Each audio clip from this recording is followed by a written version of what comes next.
เสนอเมนูก้อยแย่แง่แย่ตัวใหญ่พี่น้องแง่ก็แง่ แย่ตัวใหญ่แย่ตัวใหญ่มันสามขีด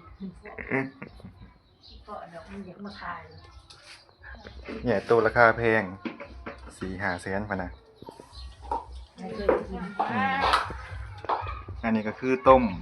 กระดูก ต้มกระดูกแง่เว้ยขนาดเนาะผู้ใดบ่กินก็ห้ามดราม่าเด้อเพราะว่าผู้กินก็กินผู้บ่กินก็บ่กินเนาะป้ามาเฮือนนี่แนวกินแบบบ่ขาดสิกินตลอดนี่ กันตลอดแล้วมียังก็กินคือเก่า มีหยังก็กินเนาะบ่มีก็กินคือเก่า กินคือเก่าเป็นจังได๋มันอดบ่ได้เรื่องดีเบิ่งก็เอ้ยตลอด อันนี้จะเป็นเฮือนเอื้อยของข่อยเองปรุงแล้วเนี่ยจะใส่หู ก้อยแย่แย่ตัวใหญ่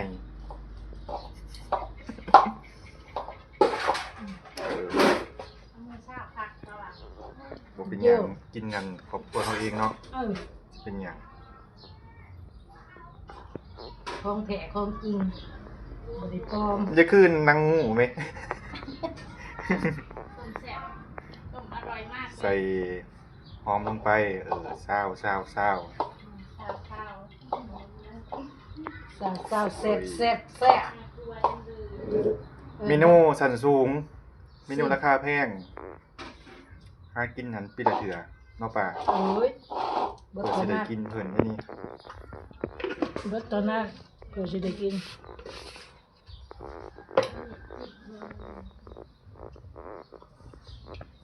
แล้วละบ่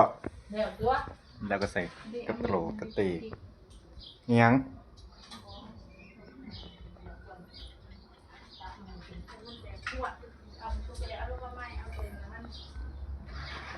บรรยากาศตอนหัวแรงค่ำๆลมเย็นๆพี่น้อง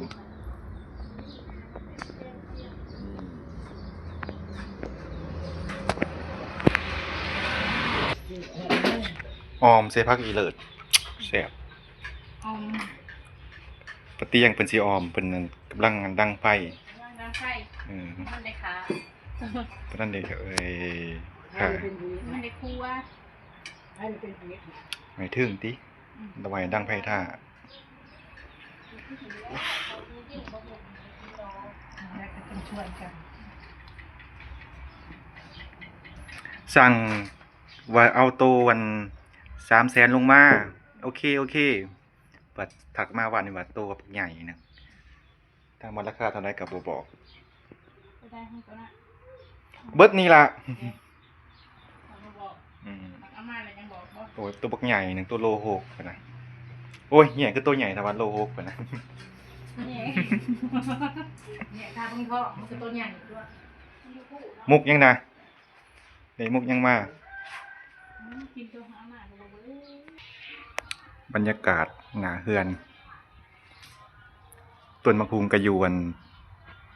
แปรเฮือดเลยพี่น้อง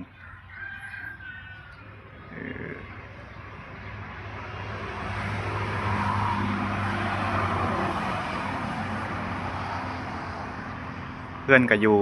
แคมป์ทางเล็กที่13ไต่ลงไปหันแม่นไปปักเซ่ส่วนขึ้นไปนี่แม่นไปสวรรณเขต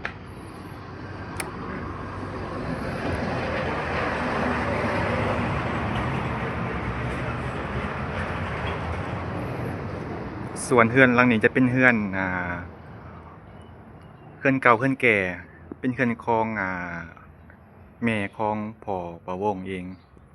ประวงก็อาศัยอยู่เฮือนหลังนี้แหละที่นอนอยู่เทิงนะ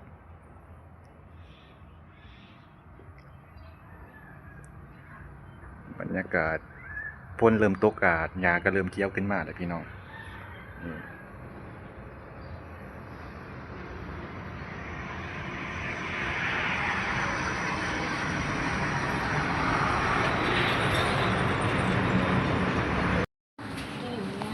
มาอาหารดีวันนี้อาหารแรงกินแต่เว้นเถอะวะ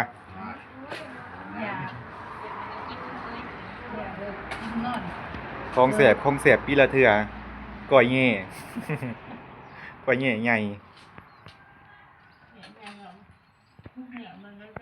แย่ตัวใหญ่ โองกาน้องปลาแดง เดี๋ยวแต่เชื่ออื่น วันละ10 โล กินมาตัว กินก่อนกินก่อน บรรยากาศตอนหัวแรง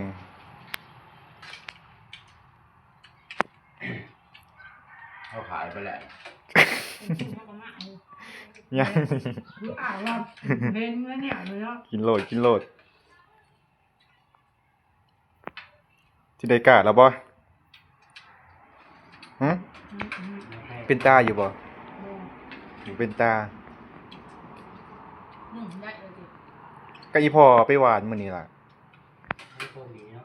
บ่ดีคือกันนั่นล่ะก็คือกันนี่ล่ะ แล้วมันได้เลยนะคะมันก็ โอ้ย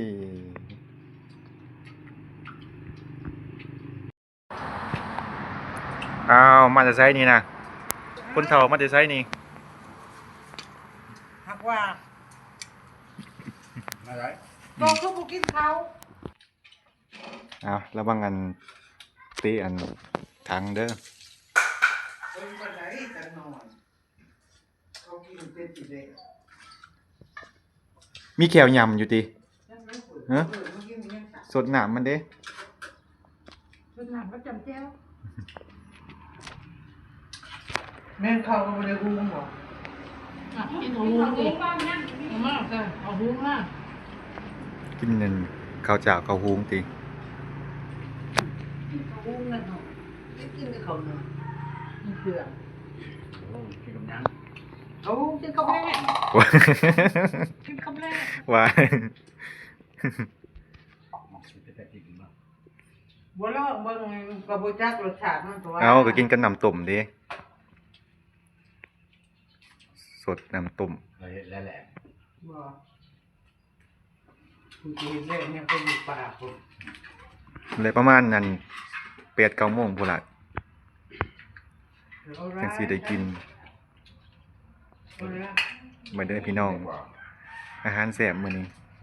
ก้อยงูสิง หือ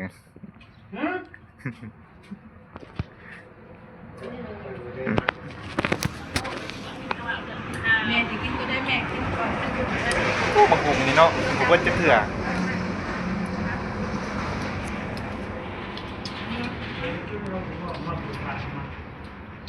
ยังไม่อันนี้โอ้ย อร่อยจัง มื้อเช้าจังสิขึ้นไปหาอัมมาลาประมาณ8 โมง 9 โมงเพราะว่าอยู่บ้านผมอยู่นี่ครับบ้านอัมมาลาก็บ่ไกลปานใดประมาณ30 กว่าหลักนี่แหละพี่น้องมื้ออื่นจังสิขึ้นไปหาเพิ่นที่จริงเพิ่นอยากให้ขึ้นไปหามื้อนี้ล่ะ แต่ว่าบ่วงก็ค้านเอาเนี่ยอยู่แนวกินมาส่งป้ากับลุงเพิ่นเพราะว่าเพิ่นส่งเพิ่นสั่งแนวกินกับบ่วงบรรยากาศก็โอเคอยู่ดีอยู่มื้อนี้บ่แดดพี่น้องครึมๆแบบฝนสิตกแต่ว่าบ่ตกอากาศดีมื้อนี้